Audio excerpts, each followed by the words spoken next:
Fox 4 News is tonight taking a closer look at the circumstances that allowed an illegal immigrant and convicted criminal to remain in the country despite efforts to get him out.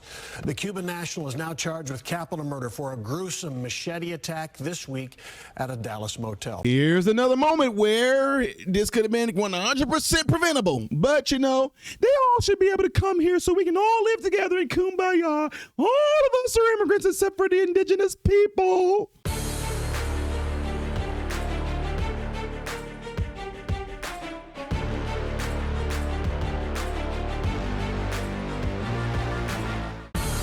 Good day, my American informed brothers and sisters. Welcome to the channel. I'm Ty Smith. You're watching my channel, Modern Renaissance Man, in which I'm greatly appreciative of. Make sure you guys are following me up here, follow me down here. Click the thumbs up button. It helps me. Thank you. If and when you do subscribe to the channel, click the bell notification that will bring on the drop box for you to select all notifications, all right? Don't forget to check out the other channel called Man, Husband, Father. And everything I ask you to do on this channel, do it over there on that channel as well. And it's been a few days since I checked it, guys. So I don't know where we're approaching right now because I got a text or rather email that said, Ty, have you hit the 7,000 subs on the other channel yet? And I have not checked, but I'm trying to keep this thing going. So anyway, let's get ready to get into it. Here we have, ladies and gentlemen, a story. A witness seeing a man being chased with a machete. And she got to witness the whole thing, which I'm pretty sure is going to traumatize her for the remaining of her life because this man went complete on someone. But it could have been 100% preventable, folks. And it's easy, especially when you find out that the man is an illegal and on top of that has a track record. Check it out. Get a closer look at that. Alex. Hey, Steve, and I can tell you that the suspect remains here in the Dallas County Jail.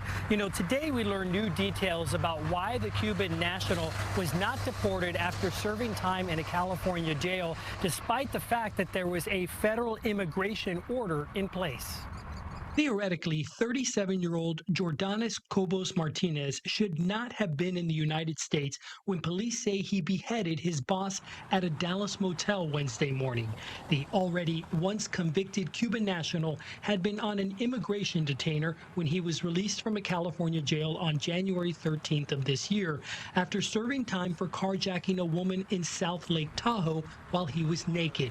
But under the Biden administration, who was still in power at the time, he was released due to Cuba not wanting him back. A country has to actually have a formal agreement with the United States or an informal agreement, either way, saying that they'll receive their deportees back. We asked attorney Eric Cedillo to help explain what happened, especially because during his second term, President Trump has ordered deportations to a range of third-party countries, from El Salvador to South Sudan and Rwanda, all willing to take them. It's probably true to suggest that that if this had happened more recently, he probably would be, sent to a third country as opposed to being released.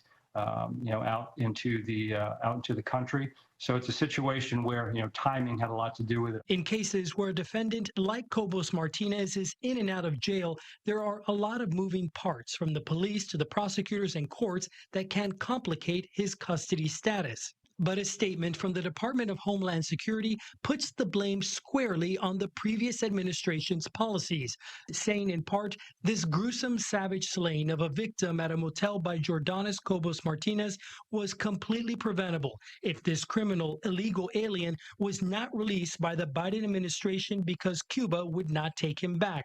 Adding that President Trump and Secretary Noem are no longer allowing barbaric criminals to indefinitely remain in America. Cedillo says Cobos Martinez would likely be deported to a third-party country now, but he first has to answer to the murder charge here in Dallas, so immigration status may end up being a moot point. In this situation, they're looking at, a situation where this individual may never get out of jail. He'll probably be doing time here in the United States for the rest of his life. And we just learned minutes ago from a court official that the suspect is being held on a $1 million bond. Still, he will not get out because of that new immigration hold. Steve? All right, Alex Boyer in downtown Dallas. Thanks. Yep. Yep. You see it right there, don't you, huh? Mm-hmm. Are we still going to push out the whole, we should all be together and have milkshakes? Oh, look at this, the immigrants. They're working people. They don't do no crime. They don't do anything. They're just trying to work and pay their taxes like everybody else. They're just I know it's illegal, but they're only here because they want to just make a better life for themselves. And like I said, see, this is one of these deals, guys, where, listen to me. I'm on preventative stuff so much to where I say, I get what you're trying to say in regards to illegals being here, things like that. If they never were here, we wouldn't be talking about this. If he never was in the country, especially after those first offenses that he did, if he never was still in our country, we wouldn't be hearing about this story. It's that simple. It's the same exact thing whenever, let's just say this. Let me just give y'all a little small analogy here. There are certain kids that my sons didn't play with when they were younger.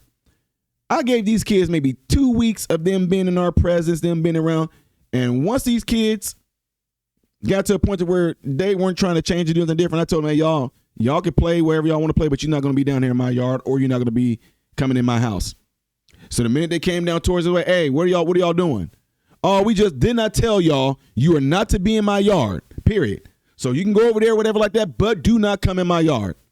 See, I don't have no story of my sons getting in a fight with those particular kids, or my sons doing something with those kids to start fights with other kids, or my sons them doing something crazy like breaking windows or throwing rocks at cars to be influenced by those kids, or like it did happen, those kids getting hit by a car because they were somewhere where they weren't supposed to be, along with a whole other group of kids that my sons then played with as well, went with them and watched them get hit by a car because of things that they did.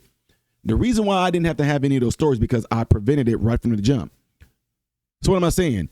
If these people who are in our country illegally, whether they are criminals or not, I understand what y'all trying to say, but the ones who are here that are criminals, it's the reason why they're being targeted first.